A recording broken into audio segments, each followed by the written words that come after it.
دوسرا long question ہے نبی کریم صلی اللہ علیہ وسلم کی جنگی مشاورت پر نوٹ تحریر کریں۔ پیج نمبر 74 پہ جنگی امور میں مشاورت، یہ ہیڈنگ بنی ہے، اس کے نیچے یہ جو پیراگراف ہے یہ کمپلیٹ لانگ کوشچن نمبر 2 کا آنسر ہے۔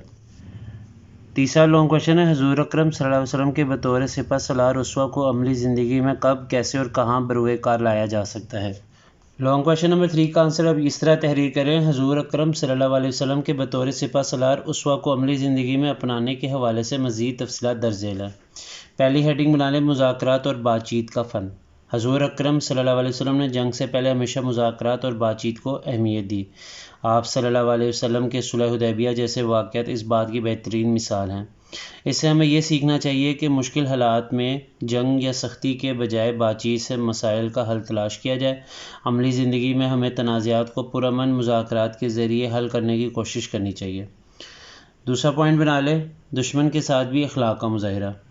آپ صلی اللہ علیہ وسلم نے جنگ میں بھی دشمنوں کے ساتھ عزت اور اخلاق کا برتاؤ کیا۔ غزوہ بدر اور خیبر جیسے معرکوں میں فتح کے بعد بھی آپ صلی اللہ علیہ وسلم نے دشمن کے ساتھ انصاف اور اخلاق کا مظاہرہ کیا۔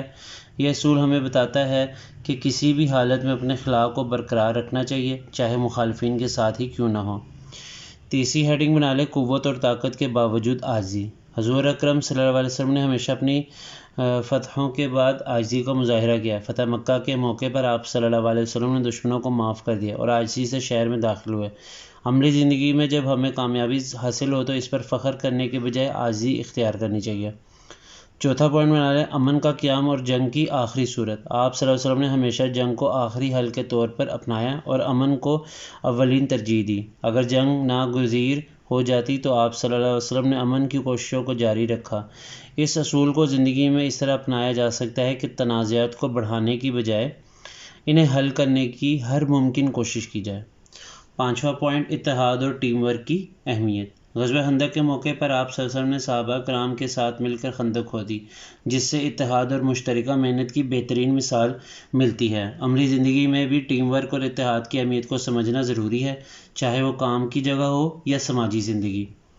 چھٹا پوائنٹ لوگوں کی صلاحیتوں کا بہترین استعمال۔ حضور اکرم صلی اللہ علیہ وسلم نے صحابہ کرام کی صلاحیتوں کو پہچانا اور ان کو ان کی مخصوص صلاحیتوں کے مطابق ذمہ داریاں دیں، جیسے حضرت خالد بن ولید کو جنگی معاملات میں اہم کردار دینا۔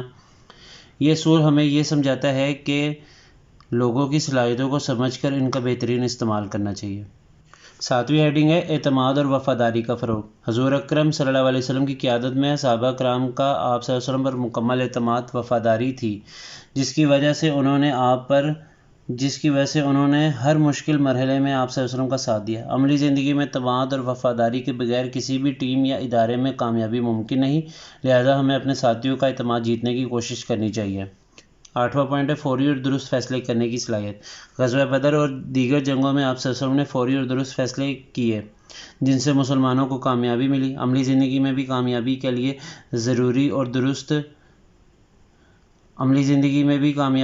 فوری اور درست فیصلے کرنا ضروری ہوتا ہے، خاص طور پر مشکل حالات میں۔ ناوی ہیڈنگ مشترکہ مقصد کے لیے قربانی دینے کا جذبہ۔ حضور اکرم صلی اللہ علیہ وسلم نے ہمیشہ اپنے صحابہ کو مشترکہ مقصد کے لیے قربانی دینے کی ترغیب دی۔ ہمیں بھی اپنی زندگی میں ذاتی مفادات کی بجائے بڑے مقصد کی خاطر قربانی دینے کی صلاحیت پیدا کرنی چاہیے، تاکہ معاشرتی یا تنظیمی اہداف کا حاصل کیے جا سکے۔ 10ویں ہیڈنگ بنا لیں معاشرتی بھلائی اور فلاح کے منصوبے۔ حضور اکرم صلی اللہ علیہ وسلم نے اپنی جنگی حکمت عملی کے دوران ہمیشہ معاشرتی بھلائی کا خیال رکھا، جیسے کہ فدیہ کے بدلے قیدیوں کو تعلیم دینے کا حکم۔ ہمیں بھی اپنی زندگی میں فلاح و بہبود کے منصوبوں پر کام کرنا چاہیے، تاکہ معاشرہ ترقی کرے اور ہر فرد کو بہتر مواقع میسر آئیں۔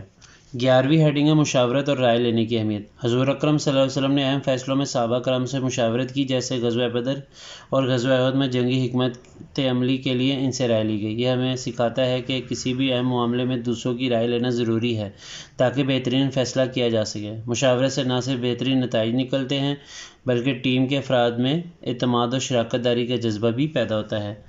یہ تمام نکات عملی زندگی میں قیادت، تنظیم اور انسانی تعلقات کے حوالے سے ہمارے لیے رہنمائی فراہم کرتے ہیں، جسے اپنانا کامیاب زندگی کے لیے ضروری ہے۔ یہاں تک ہے لانگ کوشچن نمبر 3 کا آنسر۔ اسی کے ساتھ آج کی ویڈیو یہیں پہ ختم ہوتی ہے۔ اگلے چیپٹر کے ساتھ اگلی ویڈیو میں حاضر ہوں گے۔ مجھے دیجیے اجازت۔ اللہ حافظ۔